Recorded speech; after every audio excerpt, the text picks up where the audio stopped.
Okay, so today we discuss fracture of neck of the femur. It's very important fracture.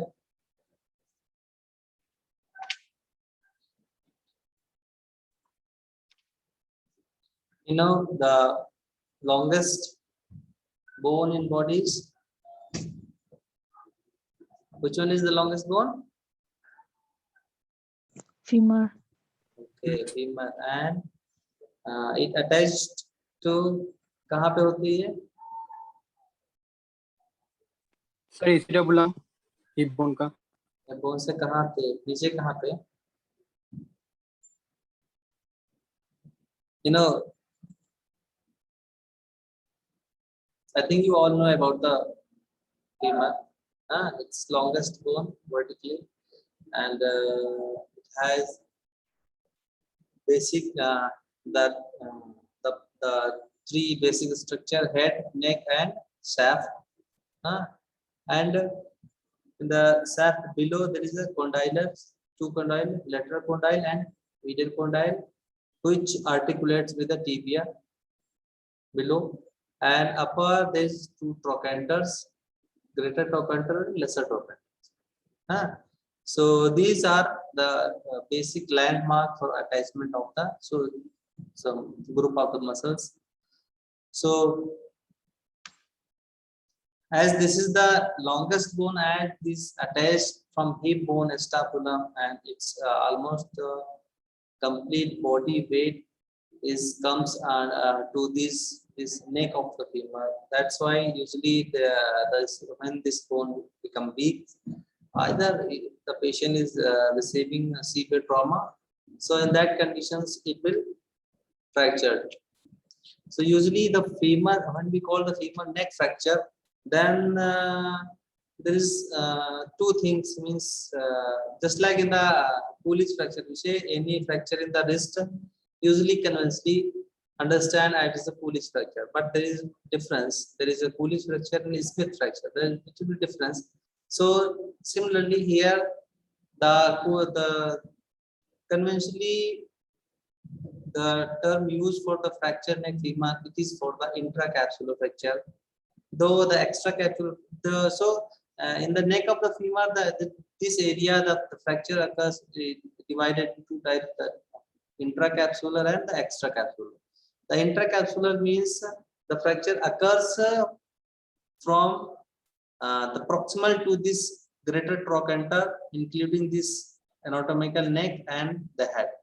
Then it is called the intracapsular because this portion remains inside the capsule of the hip joint, while the portion outside the hip joint, that is this greater trochanter and the lesser trochanter. So if the fracture occurs in this area, then it is called the extracapsular or the extracapsular or the trochanteric fracture also called. So you know this portion, the clinical feature of this intracapsular and extracapsular are almost similar, but only the severity and of the deformity, severity of the deformity and the severity of the symptoms is more when occurs in the extracapsular areas. So so we will discuss first here the intracapsular fracture. In the capsular, the basic pathoanatomy after the fracture, it is that when the fracture is occur, then most of these fracture are displaced with the distal segment. The distal segment, this one, this is the head, is the proximal segment, and this trochanter, the shaft, is the distal segment. So what happened when the fracture occurs in the neck area? So due to the muscular attachment over this area, there is a deformity occurs. Means the distal segment usually rotate externally because it lost the attachment with the capsule. So it rotate externally and adducted and proximally migrated, means the shortening occurs in the limbs, because usually the head of the femur lies here, and the trochanter lies here. But if the fracture femur neck occurs, then this head, greater trochanter is proximally migrated and comes at the level of the head. You can see here. So these are the major deformity occurs. Similarly, the same deformity occurs in the extracapsular fracture also, but the displacement are more marked and fracture occupied beyond the. Why this occur? Because the fracture occurs beyond the joint capsule. That's why in the extracapsular fracture, the severity occurs more, and means the displacement occurs more, and the more externally rotated. And because this distal segment becomes almost free from this joint capsule.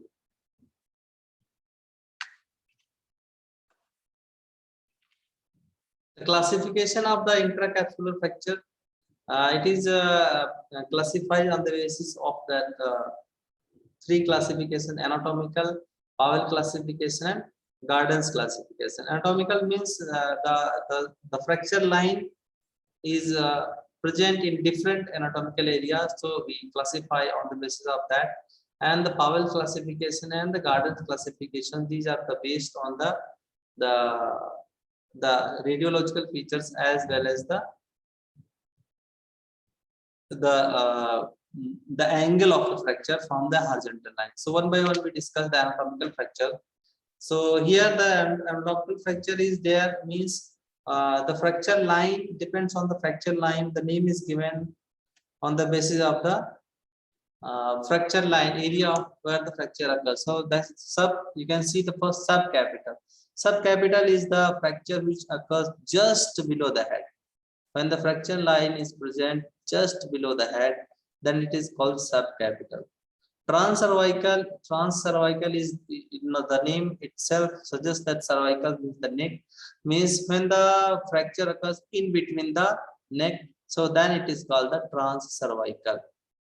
Basal is the card when it occurs at the base of the neck, base of the fracture. The foot is not here. When the fracture occurs, suppose if it occurs from the here only, the base of the neck, then it is called the basal fracture.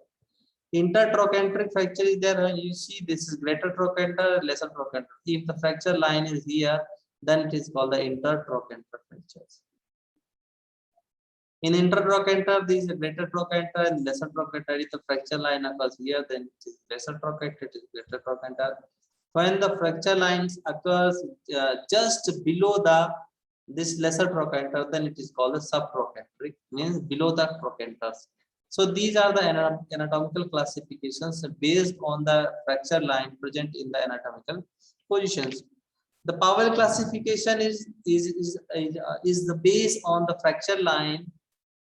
This fracture line making angle from the horizontal.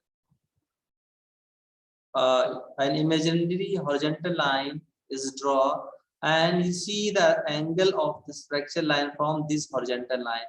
So you see, as the angle increase, the type 1, type 2, and 3 means when the angle is up to 30 degree from the horizontal, it is type 1. When angle increase up to the 50 degree, 30 to 50, then it is type 2. If angle is more than 50, then it is called the type 3. So why classification? This classification is important. The classification, this Powell classification is important because on the basis of this type 1 classification, you can assess the prognosis. As type 1 and type 1 has very good prognosis because this fracture line is making only 30 degree angle, and so that if the both segments can heal easily. Sometimes if undisplaced, then any operation may not required, and they heals easily. But as the angle increases, then these fractures become more unstable, and unstable fractures having always the poor prognosis. The malunion and non-union are more common, and usually the severe displacement occurs in this fracture if they occur in more than 70 degree angle. So that's why the type 1 is having good prognosis, type second has the mild prognosis, and the type third have the very poor prognosis, because as the angle increases, the prognosis, as the angle increases, the prognosis become poorer. Next classification is the Gardens classification. This classification based on the degree of the displacement of the fracture. The displacement is judged on the basis of the changes in the direction of the trabecular stream of the bone in X-ray. So, you know, when we see the X-ray, we see the bone in X-ray, then there is a line, then there is trabecular lines are there. So the based on these this angulation in the lines and the based on the direction of the lines, the Gardens has classified Garden 1, 2, 3, and 4 type of the fracture. So stage one is there when these lines, the usually the fracture is incomplete. The neck of the fracture is incomplete, so that these trabecules are almost straight, but they just bend. They are in a continuous, just the stream, you can see this in the picture, these are trabecular stream, they are just bent from here, they are not break. Then it is called this is the stage 1, and it has the good prognosis. Almost nothing is required, just conservative management can heal this fracture very easily without or very less complication. Second stage there when there is a complete fracture. You can see here the complete fracture, so that trabecules are the break, but the displacement is not, or the only the angulation is little bit angulation is there. So much angulation is not there. Means the trabecules are in a line, but they are disconnected as well as disconnected, but not very much displaced. You can see draw a line between through this trabeculae. So these fracture also has a good prognosis, because of the only impaction is there, no displacement is there, or very little displacement is there. In stage 3, you can see this complete fracture with a displaced, partially displaced fracture, and there is the external rotation of the distal segment. So you can see there is a break in the line of the trabeculae. You see the direction of the trabeculae is completely different in the proximal part and the distal part. You can see here the proximal part trabeculae are running like that, and the distal part they are running like that. Understand? So these fractures are unstable, and these kind of the fracture must require the surgical intervention and surgical fixation. Means open reduction and fixation are must to do to achieve the healing in these fractures. And this is the type 4, when there is severe dislocations and the severe deformities there. You can see here the almost the greater trochanter lies almost at the level of the head. Why it should be at the level of just below here. You can see the difference between first picture and fourth picture. You see the greater trochanter should below the level of the head, but here so much overriding of that head, the impaction is there. Then the proximal migration of the distal fragments is there. Due to the severity of the fracture, the severe fracture is there, complete fracture is there, and you can see the head lies almost at the level of the head of the femur. So here the trabecular streamers are completely different. You can means completely non-aligned. Means you can see the lines are here like that, and like this, and here are in this direction. Means no relation with two extreme of the trabecules in the proximal and the distal. So these there's total loss of the contact in this trabeculae. So this feature has very poor prognosis. This type 4. So the aim behind the classification of this different fracture is that to explain the prognosis to the patient, and the measurement, the measure required to the management, means what management you should imply in which cases depends on the which stage fracture is there. Now the classical clinical features of the femur neck fracture. Femur neck, when we say femur neck fracture, it means the intracapsular fracture. So usually it occurs in the old age people with a it can occur with a minimal trauma. Means sometimes the patient fall in the bathroom by sleep and this fracture may occur, or in the old age because of the osteoporosis bones become very weak and this neck part become very weak. And sometimes if a patient just skip while from staring, if they skip one stair and suddenly he or she fall, and then he may get these femur neck fractures. So sometimes you must the patients may come to you with the walking also, and just a little bit pain in the hip region, and no severe deformities, no severe complaints are there.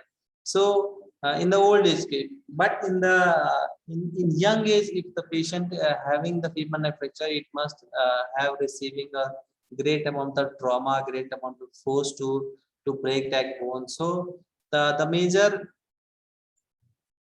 uh, clinical features present on the femur neck fracture patients on the you can find on the examinations only.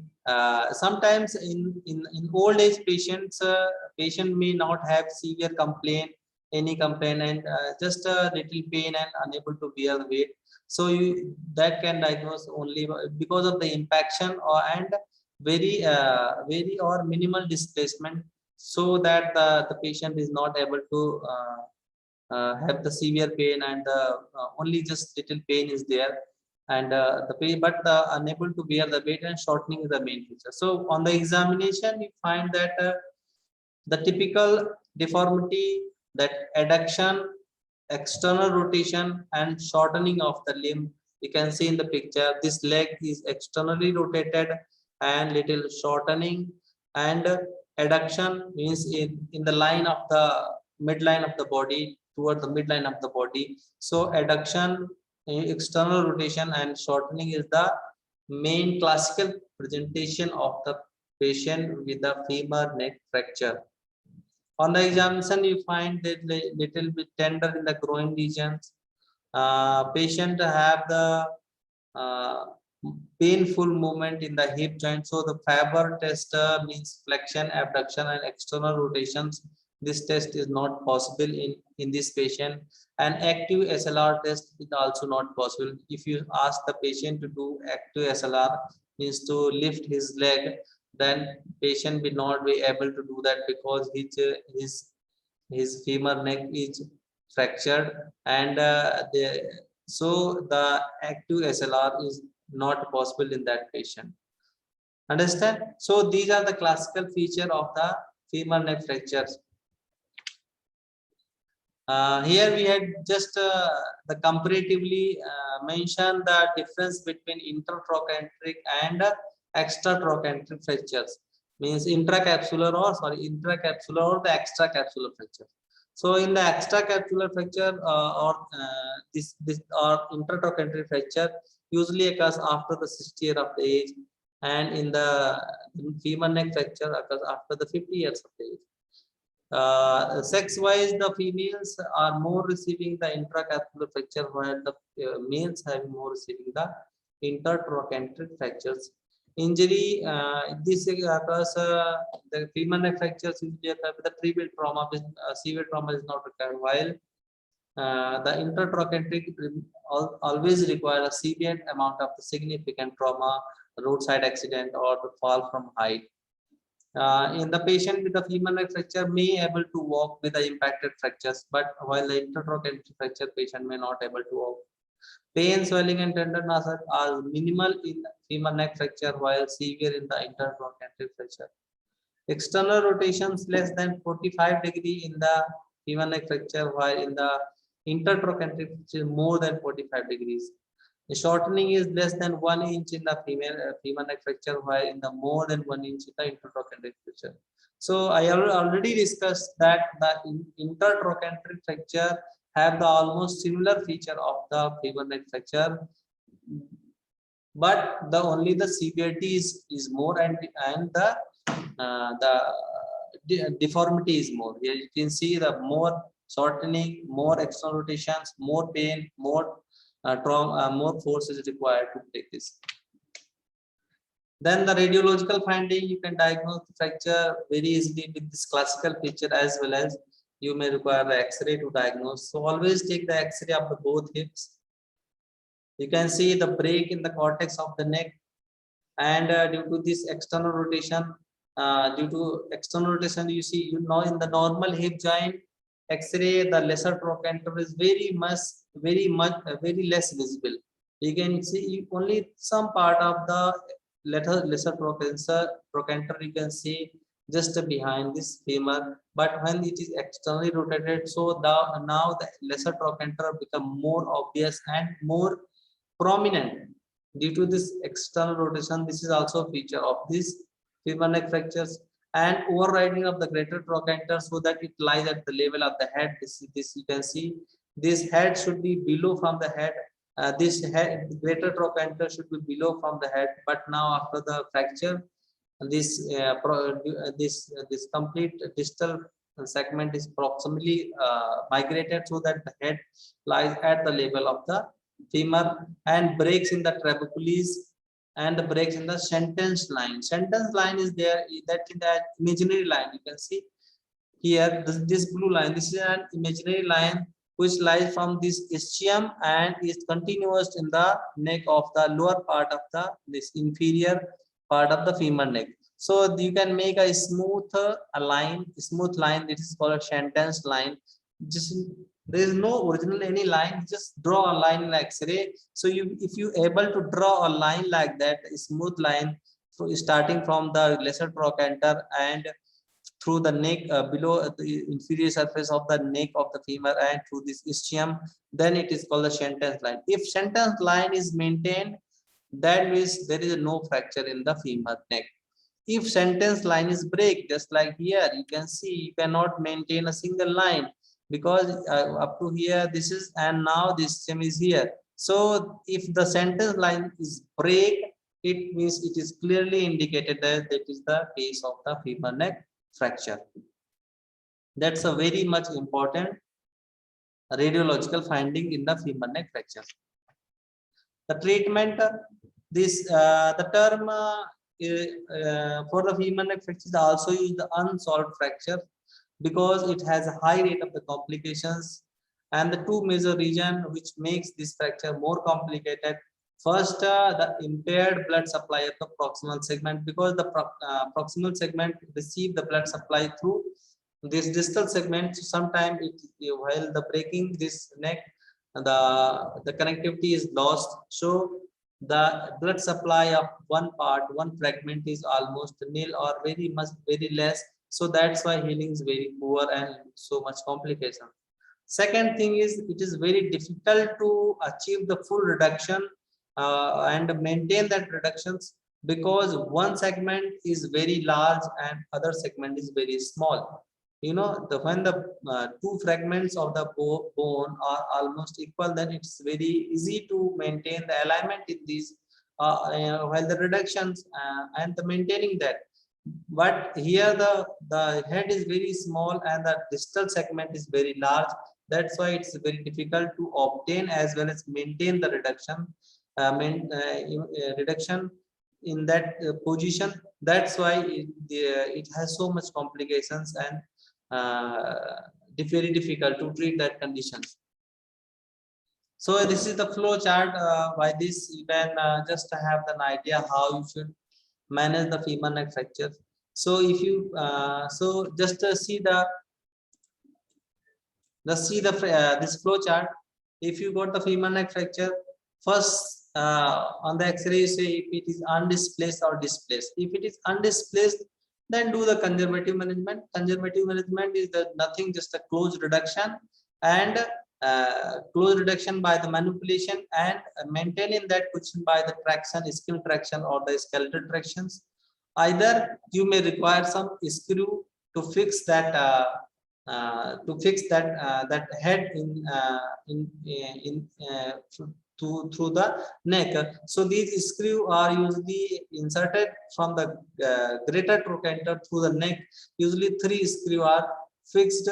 That multiple screws are required. So if the fracture is undisplaced, then you can go for conservative management, only the traction, or sometimes you may require this multiple screw through greater trochanter to the neck, so that they can stable this that fracture line and the heel, and the patient will regain all the movement and all the strength as early as possible when the fracture heals. If it is displaced, then you have to think about the patient is less than 60 years or more than 60 years. If patient is more than 60 years, it means the patient may have the very weak pain, the bones are very weak, the joint may have some osteoarthritis or something. So then you go for the prosthetic replacement. So prosthetic, if patient is more than 60 year age, then you go for the prosthetic replacement. So if the patient's hip is normal, this no osteoarthritis there hip joint, then go for only hemiarthroplasty. Hemiarthroplasty means just replace the fractured head with the prosthesis, means head is implanted only, and the patient become means you can manage this fracture by the hemiarthroplasty, means only partial replacement of the hip joint. If the hip is pre-existing having osteoarthritis condition, then in that condition total hip replacement should be the choice of management, means you have to replace complete hip joint. If the age is less than 60 years, then you go for the close reductions under X-ray control. If the reduction is possible, then go for the after reduction, just go for the multiple screw, then that will heal the fracture. If reduction is not possible, then go for the open reduction and then put the screw. If open reduction is not possible, then after the open reduction, you may, if multiple screw is not able to fix that head, then go for the McMurray osteotomy. McMurray osteotomy is procedure where the some part of the femur is removed to get the femur, the distal segment in line to the head to attach the both fragments. So that McMurray osteotomy is also one of the treatment for the management of this femur fractures. So just one by one, if the fracture is only impacted, then means no displacement, only impaction is there, then better go for the only tractions. So in the children, the hip spica is used. Spica is just nothing, just this kind of the plaster of Paris cast were attached in between two rods, so that they maintain a proper angle and proper this distance between both hip joints, so that it heals very normally. And in adults, this Thomas splint is used along with this skin traction, as well as sometimes the skeletal traction by Steelman pins may be required. In unimpacted or displaced fractures, treatment is necessary operatively. If patient is physically good, then reduction done under X-ray control. Then that machine called the CR machine. CR machine is now used in the operation theater, which just give the direct. You can see the direct picture on the screen. No need to print that that X-ray film. So usually that machine is used in this operation theater. So by this, you must take the patient in the general anesthesia, then reduce that fracture by this impaction, by this tractions, and then when you receive when you achieve the good amount of the reductions, then you just fix that that head with this distal segment with this screw. If reduction is not possible with a closed, then open reduction is. Open reduction means you have to open, operate, and open in the direct vision you see, and then you reduce this fracture segment, and then go for the internal fixation by this screw, or the plates or the nails may be required. In some patient, McMurray osteotomy should be done. So here, this is the technique to fix this screw. So usually this type of screw are used, which are half threaded and half smooth. So this threaded portion should be inserted into the head, and this smooth portion should be inserted remain inside the trochanter. After the inserting this screw, usually immobilization is not required, or only less time is required for the immobilization. You can advise your patient to do ambulatory after 4-5 days, so it gain full range of movement and strength in the hip joint. This is the McMurray osteotomy. The procedure usually after the fracture. You see, this is the fracture line. So in this position, you cannot fix this head to this head of femur with this distal segment. That's why you have to remove this portion of the bone, this portion of the femur, so that it comes in this position like that. And in that position, you just the healing will be easier, and this the weight bearing is possible. So after resecting this bone, the osteotomy is called the procedure. After resecting this part of the bone, this head comes in comes in this angle, and then you internally fix with a screw, and then it will heal successfully. This is the hemiarthroplasty, means when the head only is so much damaged, though it cannot be fixed properly, so that the head is replaced with this prosthesis, and this head of the femur is used, the implant is used, then it is called hemiarthroplasty. If the acetabulum is having, or the hip joint already having some arthropathy, just like arthritis or something, then in that condition you have to replace this complete head of the femur, as well as this acetabular cap also. So this is called the total hip replacement or total arthroplasty.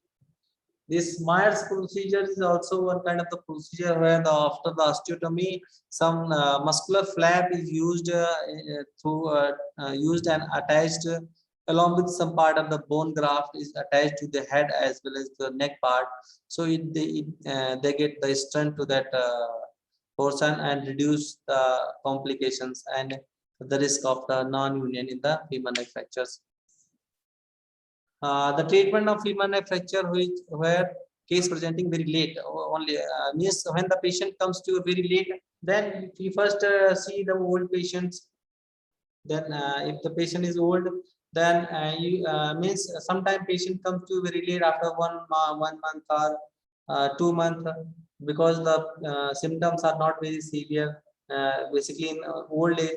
Then if you want to treat that condition and gain full hip movement, then best method is the operation, means arthroplasty is the best options. If the patient is young, then go for the head MRI to see the vascularity in the head. If the head is vascular, then go for the this Myers procedure, and osteotomy and Myers procedure is very good. If head is not viable in young patient, then prosthesis will be the last choice. No other choice will be there. Then the complications of the femur neck fracture, usually 3 complications: non-union, avascular necrosis, and osteoarthritis. This is the common complications occurs in the case of the femur neck fractures.